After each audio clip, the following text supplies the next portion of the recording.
Hello, everyone! Welcome to Molehill Mountain, episode 385. Andrew here. Hey, the Extra Life charity event is soon. Whee! So, a few more weeks. I think it's about 3 weeks away. Actually, I think it's exactly 3 weeks away. Let me look. Was it the 12th? Yeah.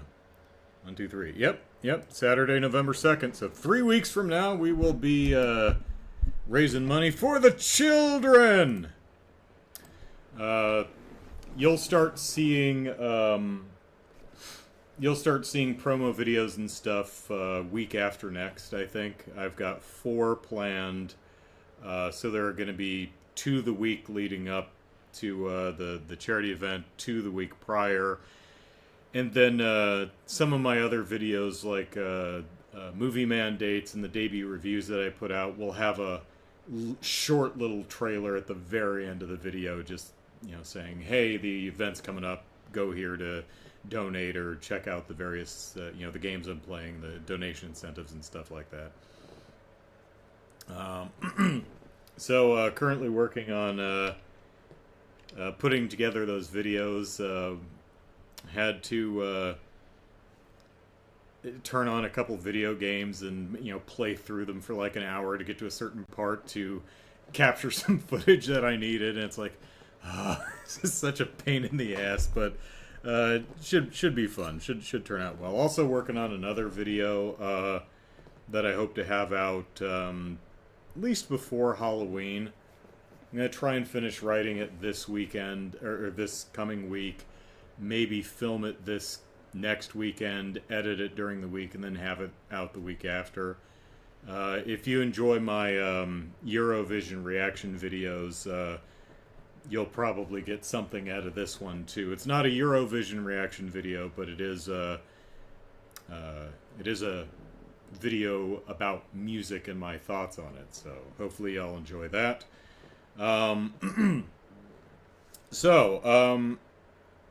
Can you see it in the... No, let's see. You can see right there, computer monitor. That's my old monitor. The reason we didn't do Trails Cold Steel last week is because one of my monitors died. I have a dual monitor setup. So when I'm, like now, when I'm streaming, pretend I'm streaming video games on my main monitor, I have the chat over here, right? And I don't want to do a windowed thing where I have the game in one half of the screen and the chat, and I don't want to do that. So we played a console game last week. Got my new monitor. It's fine. It's working quite nicely. So let me see. I was supposed to get the monitor that Sunday while I was streaming Bayonetta, which I've continued to play throughout the week, and it's quite good. It's doing surprisingly nice things with the boss fights. I was really impressed with those. But I made a mistake. I was giving UPS crap for lying about not delivering it.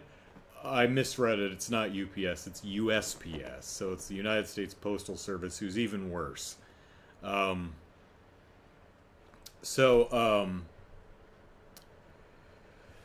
So they were supposed to deliver it. I don't know why they even tried to deliver it on Sunday, because so far as I know, USPS doesn't do anything on Sunday. That's just, they don't, which is fine, but I don't even know why they were trying to deliver on Sunday.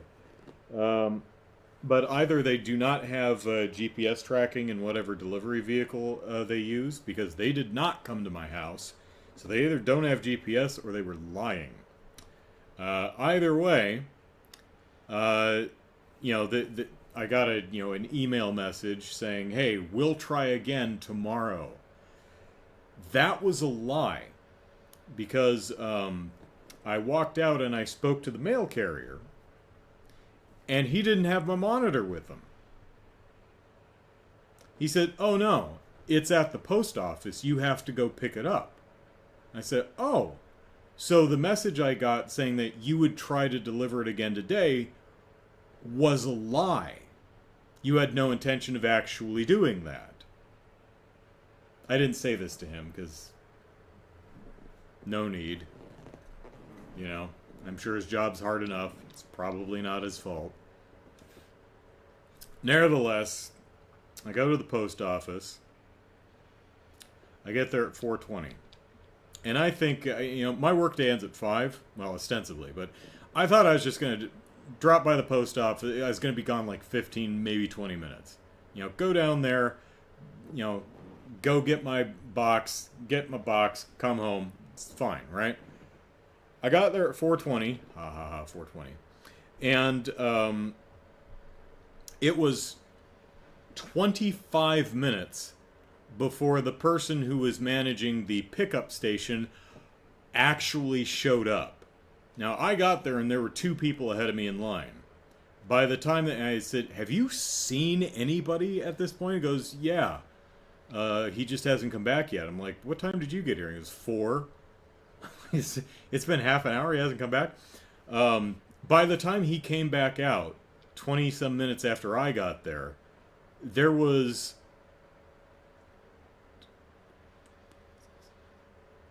7 people other than myself and 2 dogs waiting in line. Rufus, not Rufus. Ralph? No. I don't remember the dog's name. But his leash had slices of pizza patterned on it. So it was an aquamarine colored leash with slices of pizza decorating it. Nice dog. So he finally comes out and can't help the person who'd been waiting there for, at that point, like 50 minutes. Actually, I'm sorry, the first person gave up and left. The guy in front of me... No, I'm sorry, there were 3 people in front of me. The guy in front of me couldn't get help, so he left. The gal in front of me... I don't even remember. I get up there, give him my name and address. Say, go get it. It's a computer monitor. It's going to be in a flat box about this big. He goes back there. 5 minutes later, he comes back out with the wrong box. He goes, apartment X, right? I'm like, G. No, not even close. He goes, oh, not my name, not my address. This is a square box. Not even close, dude. And you wrote it down. You wrote it down correctly. So he went back and finally got it. While we were waiting for this guy to show up, I actually bugged one of the other people at the counter who was taking people's package and literally chucking them across the way into a window against the back wall that probably had a slide on the other side that led to a collection bin. And I'm like, stop throwing people's stuff. So I talked to him. I'm like, can someone go back and make sure the guy didn't die? Because this guy's been waiting for like 40 minutes. She's like, someone just called back there. I'm like, yeah, go check on him. Make sure he's not dead or didn't go home. That's happened to me once before, where I went to go pick up a package because they just refused over and over to actually deliver it. And I go, I'm like, here's my address, name, go back and get it. They go back and get it. 20 minutes go by. And I ask the person, where is it? Oh, they went home. I hate USPS. Anyway, I got the monitor, and it monitors. It's here. It's very nice. He couldn't read his own handwriting, maybe? Yeah. Were there dogs in there to complain about the letter carriers, or were they picking up packages? Everyone in my group was supposed to be picking up a package. One person, I think... Well, the person who was facilitating the package retrieval was like the manager, and one of the 3 people in front of me needed to speak to the manager about an issue. Everyone else was, I think, picking up a package. I think he was talking about a lost package. He had purchased a $120 lightsaber hilt thing, and it never arrived. Apparently it got lost, and this is apparently, like he's in a financial position where he saved up 120 bucks to buy an expensive lightsaber prop, but that was a lot of money that he had to scrounge up to get the toy he wanted, and USPS losing the damn thing is really quite stressful, I imagine. So yeah, not the not the most pleasant experience again with USPS, but got my monitor, so huzzah. I think I told the first half of this story last week. I decided to buy a new mouse and keyboard, a wireless mouse and keyboard, because still working with a wire here, and it would be nice. I just thought to myself, hey, I should get a wireless mouse and keyboard, so I'm not having to move. When I'm using my controller, I'm not tripping it over wires and stuff, right? So I bought a mouse and keyboard. And I get the first one, and I realize I have made a boo-boo. And this is my boo-boo. I bought a very narrow keyboard. I didn't realize it was not a full-size keyboard. And I got big fat fingers. I can't type like that. It's not comfy. So I had to put it back in the box and do a return. And they're like, okay, here's your label, print it out, stick it to the box, take it to UPS, and there you go. So I turn on my printer, and it's out of ink. I bought this printer 2 years ago. I've printed probably 4 documents over the last 2 years, and I guess the black inkwell just completely dried up. So I had to buy a new ink cartridge, wait for that to arrive, plug in the ink cartridge, and it goes, hey, you don't have any color ink either. I'm like, I don't care, just print in black and white. Meanwhile, I had ordered, while I was waiting for that to happen, I had ordered another keyboard, making sure that it was full size this time. And I got it, and I took it out of the box. The packaging was damaged in the upper right corner, but that's not where the keyboard itself was sitting, so I was like, that's unfortunate, but that happens. So I bring it out, and the thing is rattling like there's a piece of plastic on the inside rattling around, and I couldn't figure it out. And I set it down, and I realized it wasn't sitting flat. And then I saw that. Let me get my other keyboard.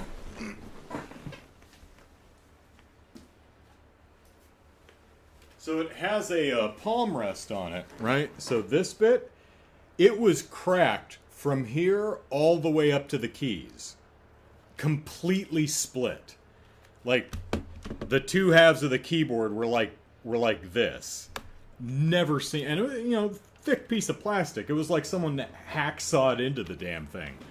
I would have got another one of these. I like this Microsoft keyboard, but they discontinued it, so it's a $200 now.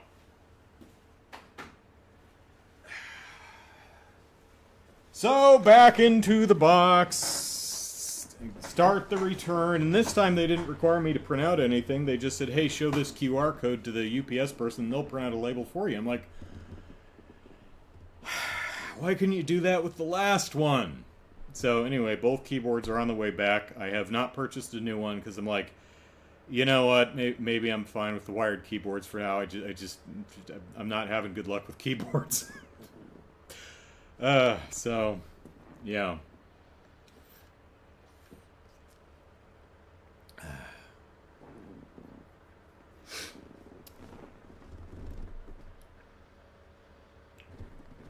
So, yeah. It's so warm. So I'm writing my various YouTube video scripts on a wired keyboard. But it's a fine keyboard. One of the things I like about this keyboard is the back is just one solid piece. A lot of times keyboards will have these like the Switch kickstand, right? It's this small flimsy piece of plastic that props up the the back of the keyboard a little bit, so you're not typing completely flat. I like keyboards that have a,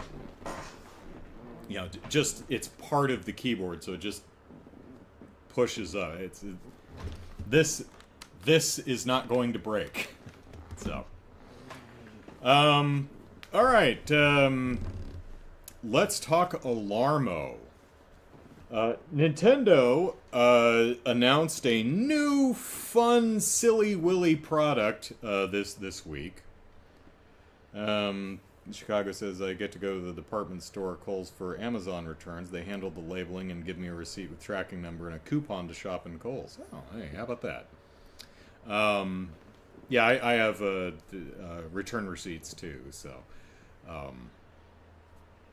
anyway, was talking about Amiibo. No, not Amiibo. Alarmo. So, okay. Nintendo is selling an alarm clock. And it's a one of those. If you think of an alarm clock in a cartoon, the one with the standard clock face with the hands, it's round, it sits up, it's got the button on the top with the bells that ringy, ringy, ringy, and someone slaps it to make it be quiet. That's exactly what it looks like. It's big, thick, bright red plastic. It looks like a Fisher-Price toy. It's the Nintendo red logo, red color, right? It looks like a toy, but that's the point, right? So the idea is, while it's a digital clock face, it's got a screen on it, and the idea is it shows you the time, and it has a little digital Mario who just kind of sits there and sleeps, right? And then in the morning, when the alarm goes off, it will play a scene. It will play like from Super Mario Odyssey, it'll play the Jump Up Superstar song. And it'll keep playing it until you get your ass out of bed. Because the Amiibo Alarmo has a motion sensor on the top. Not like Kinect's motion sensor where it's like reading the entire room. Just a very simple motion sensor. And what it does is detect your movement. So as you start rolling around and sitting up, it'll start making noises appropriate to the theme that's playing. So if you're on the Mario theme, it'll make coin sounds. And when you finally roust yourself and get your ass out of bed, it might do the the level ending fireworks, right? And then it shuts off. Okay, fun concept. It's an alarm clock that has a motion sensor on it that plays Mario-themed noises and adds extra noises as it detects you moving around, and then does a final flourish once it detects that you've left the bed. Neat. A couple of things I noticed while I was watching the 4 or 5 minute advertisement. Number one, no price. That makes me uncomfortable. After all, it's an alarm clock. How much could they possibly be charging for an alarm clock? Granted, a digital alarm clock. Granted, a digital alarm clock with a simple motion sensor on top. But how much does this thing cost? Red flag, Nintendo. We do know how much it costs, and we'll get to that. So, some other things I noticed is, other than Mario, a little 3D Mario walking back and forth and sitting down and taking a snooze on the digital clock face, the scenes that play, at least according to the commercial, the scenes that play when the alarm goes off in the morning, you might think, okay, so for Jump Up Superstar, we're going to get that scene from Odyssey with Pauline, da-da-da, da-da-da, da-da-da, da-da-da, da-da-da, grabbing the mic and dancing around and boogieing with the band in the background doing their thing and, having the fireworks in the background. A whole scene, a vignette. No. You get a JPEG.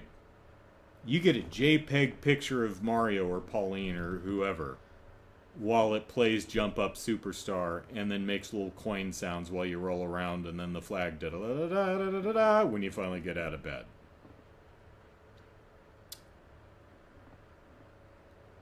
Well, that's cheap as shit.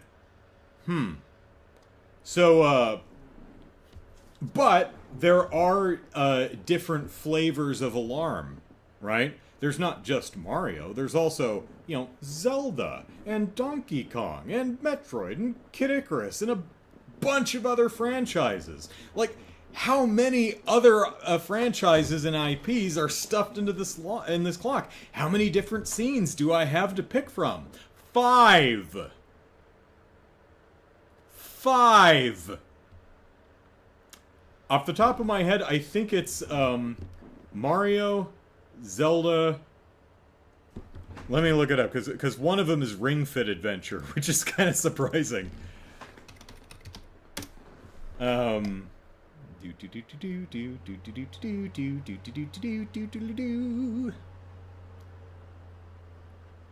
right, let's take a look at this. It is Super Mario Odyssey,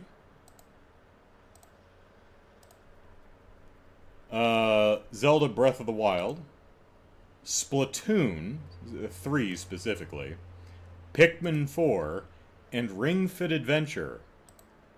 So, Mario and Zelda, okay, cool.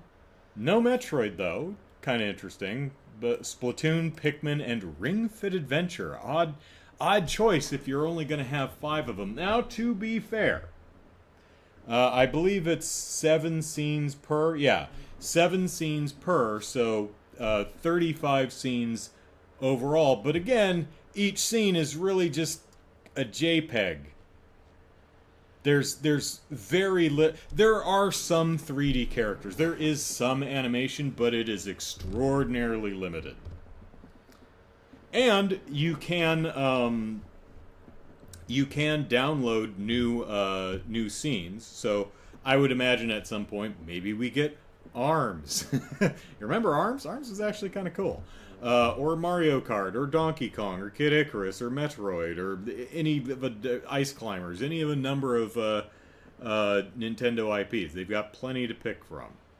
And accordingly, those will be free updates, and they made sure to communicate that Nintendo does not transmit like any of your sleeping data. So because this thing has a motion sensor, it tracks how much you move at night. So you can look at a little timeline of how much you were moving while you were sleeping. Nintendo says they're not sending that data anywhere. Okay. Because, yeah, that is a question, especially for something that connects to the internet.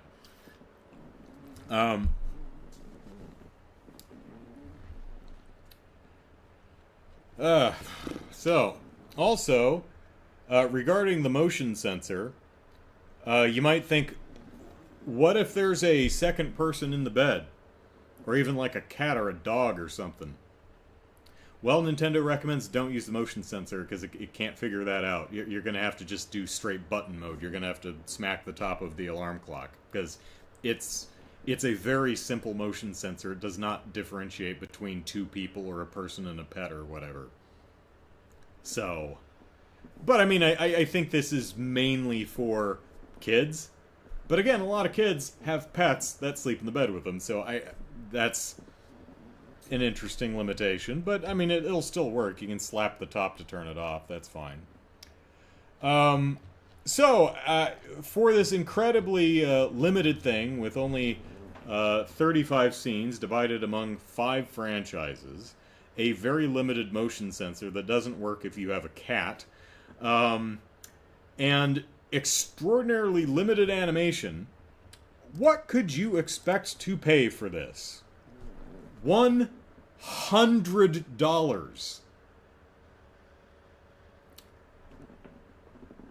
Maybe I'm just cheap, but that strikes me as a bit overpriced. Like for $100, but like I'm not even mad about the um,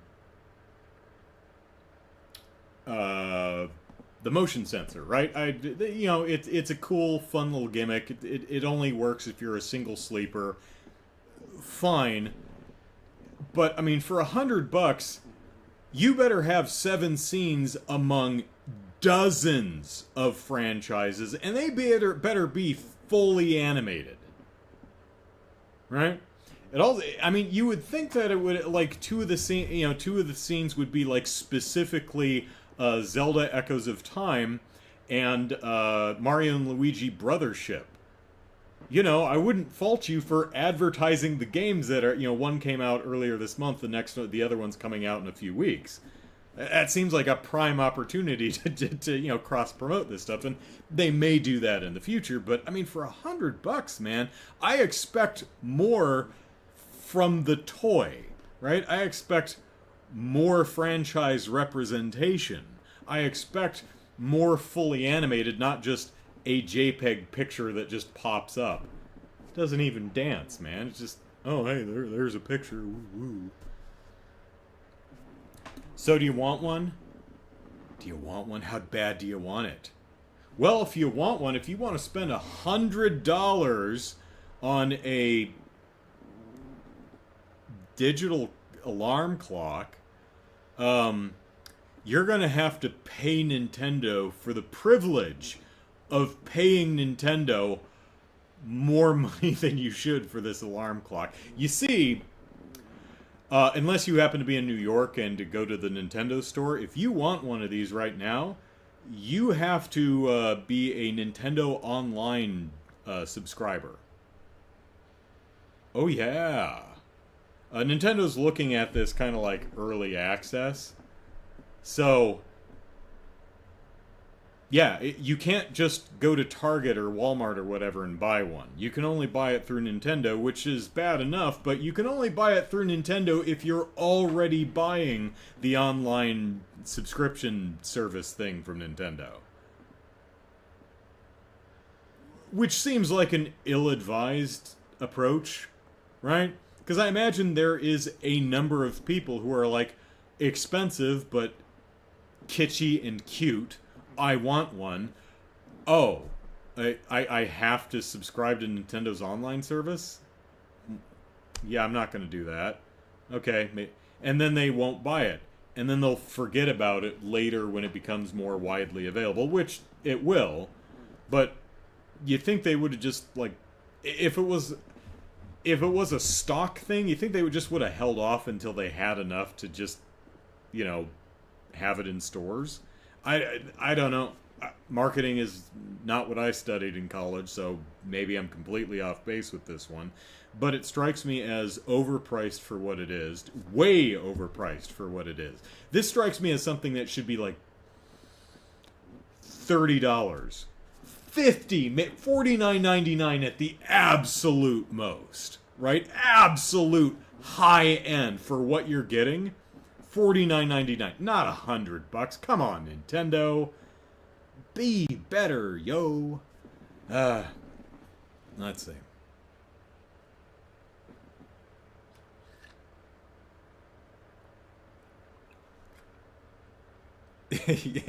the alarm clock gets more annoying as you move. Yeah, my phone can do more, says Jared. It's also 1,300 compared to 100, so yeah. This is the phone that I got. This is an iPhone 8. I got this this is my work phone from my last employer, and I was like, can I have it? And they're like, yeah, it's an iPhone 8. We don't want it back. What are we going to do for an iPhone 8? So I got to keep it, and I still have it. I'll probably have to exchange it for something better, because I imagine they're going to stop with the security updates for iPhone 8 any day now. I think they're on, like, what they just released, 16, I think. So maybe I can maybe I can take it down to Spectrum and say, like, hey, I want to trade in for whatever was before that. I'm at 15 or something. Anyway. Because I was going to check out the Monster Hunter free-to-play puzzle game that they released some months ago, but I can't. because iPhone 8 won't download it. Yeah, has to have like a minimum of iPhone 12 or something. Um, yeah, Alarmo. I think just conceptually, I think it's a fun idea.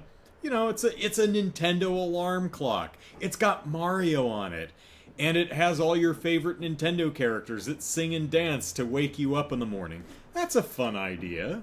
And it's got a motion sensor on it, so if you're a single sleeper, it just shuts off when you roll your ass out of bed. You don't actually have to slap it. That's a neat idea too. But it's so limited. Only 5 franchises being represented. To be fair, 7 scenes per franchise, but that's it? With incredibly limited animation to the point of just kind of being insulting. I appreciate that, it ostensibly will have free updates, but still. And you have to subscribe to an online service. You have to pay Nintendo for the privilege of paying Nintendo for this overpriced product. Come on. It's kind of crap, Nintendo. Still, conceptually it's cute. It looks neat, right? If you're a big old Nintendo dork, it's fun looking, right? It's a big, chunky, colorful alarm clock with cartoon characters on it. It's great, right? But its feature set is way too limited, and it's overpriced, and you have to jump through hoops to get it. That is unfortunate. Nintendo, I am disappointed. I wasn't going to buy one anyway, but I am still disappointed. Alarmo. I was trying to make a funny joke on Twitter. I'm like, okay, what if I made a joke about, made a pun with like, oh, Nintendo does something alarming. So I like do a quick search, and it's like everyone already made that joke. I'm like, oh shoot, okay. Well, Nintendo really clocked that one, or some strain of that. Search. Okay, everyone's already made that joke too. I'm like, damn it. Everyone's as clever as I. Oh well. Sometimes I just make a joke and then I think to look it up. I'm like, oh yeah, a million people already made that joke. I think the same thing happened with the Zelda game that just came out. I had a couple. I'm like, oh, hey, maybe they should have called this one The Legend of Link. Ah, ha, ha. And then I looked, I'm like, oh, everyone already made that joke about. Oh, they should call this one The Missing Link. Get it? Because Link is going to. I'm like, oh, everyone already thought of that, too. Well, shoot. Oh, well. There's a bunch of people in the world. There's like, more than 7. So, you have more than 7 people in the world. You're going to have a lot of people thinking the same obvious jokes. If it's a pun, says Jared, it's probably been made. Yeah, and the thing is this stuff comes out while I'm working, so I usually don't, I'll see it. I'll be mildly aware of it, but I won't actually watch the video or think about it until, like, my lunch break or till later in the day. And by that time, everyone's already gone through all the jokes, so... And for the title of this podcast, I was trying to decide between Oh No Oh No Alarmo and Alarmo No. I went with Oh No Alarmo because that just, to me, it reads better than just writing out. Alarm Oh No sounds good, but written out it doesn't look as good, so that's why I went with what I did. So, yeah. Oh. Apparently I have a drinking problem. It's one of my favorite jokes from the airplane movies. Is the guy, the protagonist of the film, he's like, oh, I have a drinking problem. He takes a glass and he just misses his mouth. He keeps dumping drinks in his lap. It's like, oh, that is a drinking problem. They don't make goofy movies like that anymore. I think the Scary Movie, Not Another Teen Movie, that rash of films in the early 2000s, I think that killed that type of comedy dead. Because we have some stone cold classics in that genre. The Abrams and Zucker brothers movies like Airplane, The Naked Gun, Hot Shots. What's the Val Kilmer one? Top Secret, I think.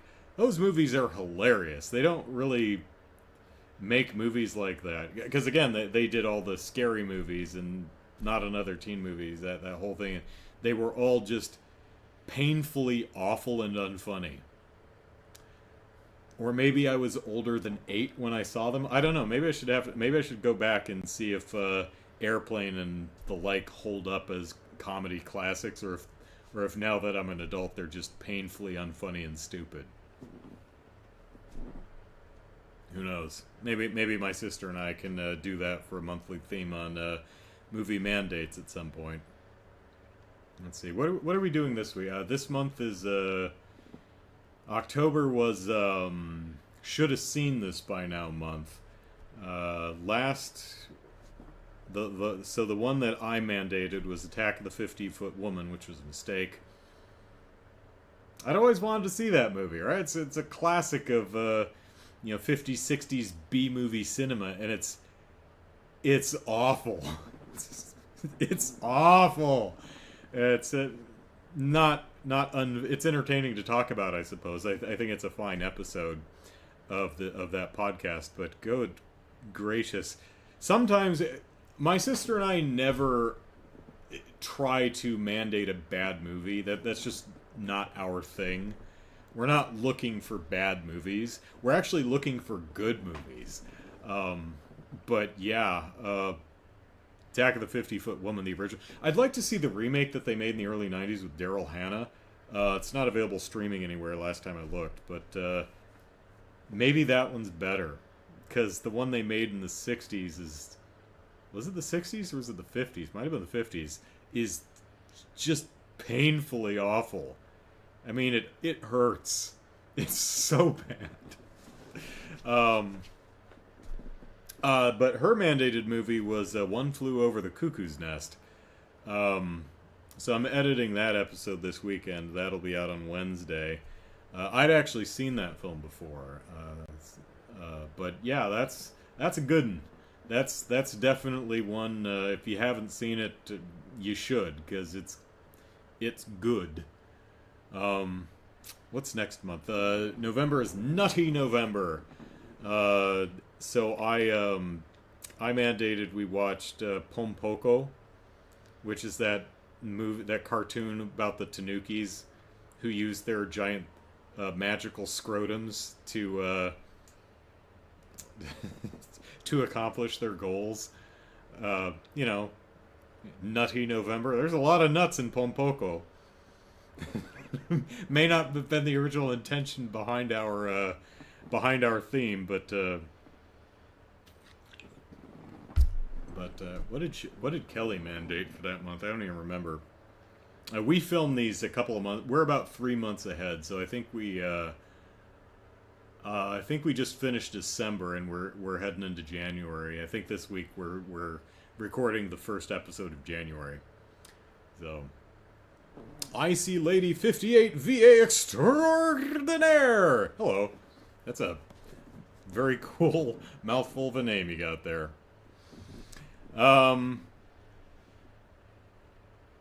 Any topics any of y'all want to discuss? Because I'm out. We got another 20 minutes left of the podcast, and I'm dry. Yeah, I don't recall did the name change? I think Icy Lady was one I've seen before. But anyway, welcome. Hello. Let's see, is there anything else going on? You did change the name. Okay. What was the original name, if you don't mind me asking? What else is going on? Let me look at my... Oh, man. Sometimes, I'm sure you can relate, sometimes I get in the mood.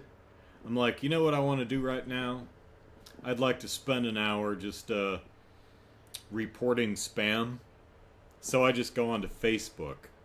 because it's just nothing but, well, not nothing, but so much spam on Facebook. It's all, and no matter how much of it I block and report, it doesn't do anything. Like, I don't think the reporting tools at Facebook actually do anything.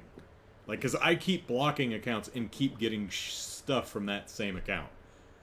Like, I think there's, like, groups that people, like, you can't block the group.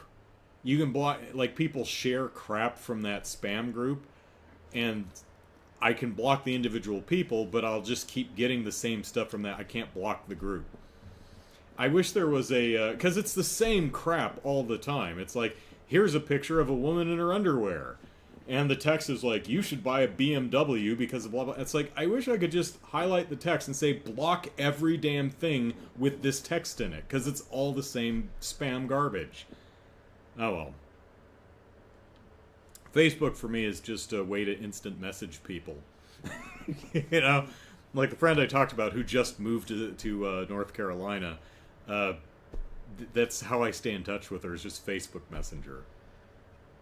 And occasionally, along with the spam, there's also just cat videos and some lady who dances and wears really fun outfits and stuff. She's cool. I don't know who the hell she is, but she keeps showing up in my timeline. And she dances fun, so, you know, she's kind of a robot dancer. You know, lots of individual muscle control type movements. Very neat to watch. Oh, and another lady who, I guess, works at some alligator sanctuary and is trying to be the next Steve Irwin. Mostly cat videos, though. Which works for me.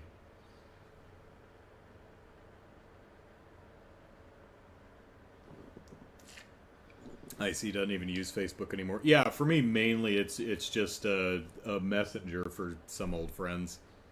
That's about it. Because it's completely unusable. It's just mostly spam now. Icy Later Gamer Extraordinaire. Oh, okay. So Icy Lady VA Extraordinaire. So doing some voice work? All right, let's see. But I changed the name to fit VA work. Oh, cool. VA work. A lot of people ask me about that. The answer's still no. I've recorded some voice lines and things for people when they ask, but you know, no, I don't do any voice work. I haven't done any vocal stuff quite a long time. I did a lot of plays and stuff when I was in high school and college, and then I did singing for about a decade after that, till early 30s, and then I hung that up just because it wasn't working very well. I enjoyed it, had a lot of fun, made a little bit of money, won some medals, but just had trouble keeping a quartet together. And after my last quartet had to go their separate ways because our lead had to, you know, felt he's like, I need to... Because we had placed like top 10 at district, and really competitive district. Didn't quite qualify for international, but we did place in district, which was nice. He's like, I can't do this anymore. I need to spend more time with my family. And it's like, can't be mad at him for that. I mean, that's totally understandable. But at that point, I was like, you know what? I'm done. It's too much work trying to find people. The problem with being a decent singer is you have to be more selective, depending on your goals. You have to be much more selective when putting a group together. If you are not that great of a singer, or you're just really in it just for completely casual fun, just grab any 3 friends and you got a quartet, it's fine. But if you're looking to perform, compete, you really need to get 3 other people who are at your level or above. That's the pro tip. If you can, sing with people who are better than you. They will make you better right quick. But you need to get people who are serious about what they're doing, and that can be very difficult. And when my last quartet had to disband, I was just like, I don't have the patience to do this anymore. So I kind of quit singing cold turkey. I still like singing in the shower and stuff, but haven't done it professionally or amateur professional in a decade and change now. So let's see. Jared said, did check and saw that Apothecary Diaries is fully unlocked and Crunchy if you want to see that. Yeah, I'm about halfway through that, like episode 12 or something. I think it's like full 22, 24 episodes. So I'm about halfway through that. Quite enjoying it. Quite enjoying that show.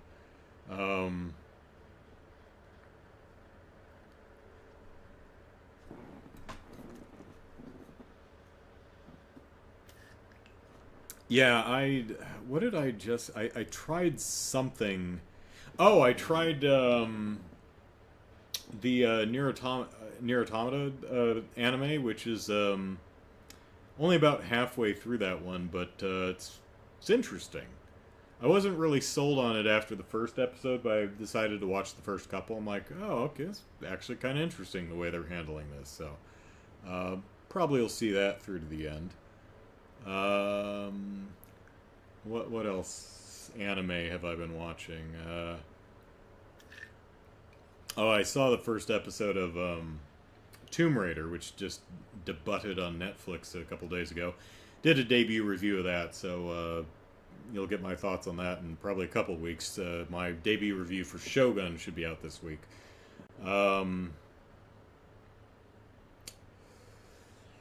I tried Delicious in Dungeon a while back and just didn't like it. I actually ended up watching it's Hell's Paradise. I thought it was interesting. Enjoyed that. Wouldn't mind if they do more of that. Wouldn't mind watching more of that. So yeah. Let's see. Icy says, Andrew, you should do a video on Lego Batman 2, aka the most broken and buggy Lego game ever made. Could give the Lego Movies glitches a run for its money. I'm pretty sure I played it. Just probably, I don't think I did the guide for that one, which is why I didn't record any footage while I was playing it. But yeah, that bugs and glitches of the Lego thing is one of my more popular videos, and people still watch that sucker to this day. Unfortunately, I made a mistake in one of my bug reports, and the video was originally uploaded back at the time where YouTube allowed annotations, and I corrected my mistake via annotation, but those aren't a thing anymore. So now my mistake is still there, and occasionally I have someone's like, you were wrong about this. I'm like, yeah, I know. See the description and the pinned comment. Yeah.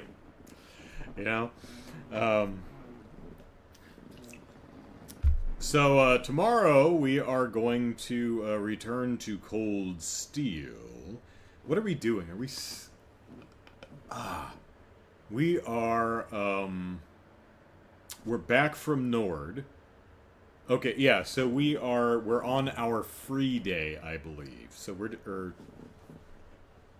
actually, no, I think we're on the day before the free day. I think we just got out of school and we're just talking to everybody. Either that or it's the free day. One or the other, I don't remember. But I redid everyone's orbments, and I actually wrote them all down, because usually what happens when we go on our field trip, whoever doesn't go with us, although this time all 9 of us may go to the same place, you never know. But so far, every time we go on a field trip, everyone who doesn't go with us has their special quartz stripped from their orbments so they don't walk off with them. So I made sure to write everything down this time just in case that happens, so I can re-equip people the way I like it when they come back. So we need to... so we're going to have to go through the free day, and then we're going to do the old schoolhouse tomorrow. So we'll be fighting through that dungeon, and might get as far as whatever this month's practical exam is. So look forward to that. Let's see. You mean Lego Batman 2, especially on 360? Well, I don't have any of the Xbox consoles, so trying to name any custom character causes the game to crash. Wow. That happens on any 360 Lego game. Yeah, the Lego game... What's funny is, if you look at my shelf, you'll notice a lot of Lego games. I loved the Lego games. I got nearly every single one of them. They were formulaic as hell, but they were just so charming and fun. They were frustrating because they all had exactly the same problems. Like, they used the exact same engine and code base for every single game and, like, never fixed anything. Like, if your character fell off of a cliff, oftentimes they'd respawn on the edge of the cliff and just keep sliding right off and just get in an infinite loop of death. And and you'd have to just kind of like keep warping between the characters back and forth to try and edge them away. It's like, that was a problem in nearly every single Lego game. They never fixed that.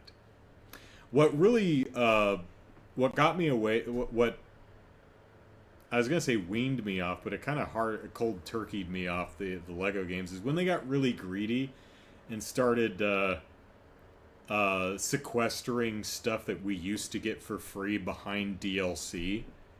Like, the games used to have these full rosters of characters, you know, multiple dozens of characters, 150 characters, and then they're like, oh, hey, we could just lock half this stuff behind DLC. Oh, we could lock levels and stuff behind DLC. And when they started doing that, I said, you know what? I'm out. You tried to get more money out of me, WB, and you ended up getting zero. I used to buy all the Lego games. Now I buy zero of the Lego games. No idea, and Warner Brothers, who doesn't watch this podcast, if they did, they'd be like, yeah, so? We make more money even without you, so... Yeah. I also found a bug where if you use an invincible character like Superman and fly into the vat at Ace Chemicals, you'll de-render the whole city with no collision detection. Yeah. Yikes. Let's see. Jared says, I did a check and Gaius Nord costume is in New Game Plus if you want to play through to Chapter 4 to wear it. Okay. 1 in 7 chance of happening. Alright. Chicago says, I love Lego City Undercover. It's the only Lego game I've beaten. Lego City Undercover is great. That was the formerly Wii U exclusive. I think they changed it to like Lego City Stories or something like that when they took it over to the PS3 and 360. Or maybe it was PS4 and Xbox One, don't remember. But that was I love that. That's probably my favorite one because it's not an established IP. It's not like, you know, Lego Pirates of the Caribbean or Lego Star Wars or whatever. It's just a Lego game. And it's delightful, fun, genuinely funny. Like, the joke writing in the game is really good. Yeah, it's a great game. Underrated, I thought. And relatively and comparatively bug-free. Jared says, Lord of the Rings was my favorite of the Lego games. They kept the names the same, they changed Chase's outfit? Are you sure? I thought they changed it to... Maybe I'm thinking of something else then. I thought they changed it from Lego City Undercover to Lego City Stories or something. I may be remembering that wrong. That's alright. So that's it for tonight. Managed to draw this out to an hour. So, looking forward to getting back to Cold Steel tomorrow. In the meantime, I've got some more Extra Life prep work to do, including promo script writing and stuff. So, what week are we on? Let me see.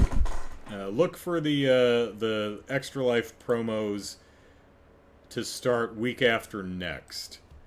Of course, if you're deathly curious about what I'm doing for this year's show, you can head over to my Extra Life page, and you know it's all there if you want a sneak peek at what I'm doing. And that's about it. I'm gonna have dinner, so have a great night, everyone. See you tomorrow for some Sunday stream Trails of Cold Steel goodness. Until then, take care. Bye-bye.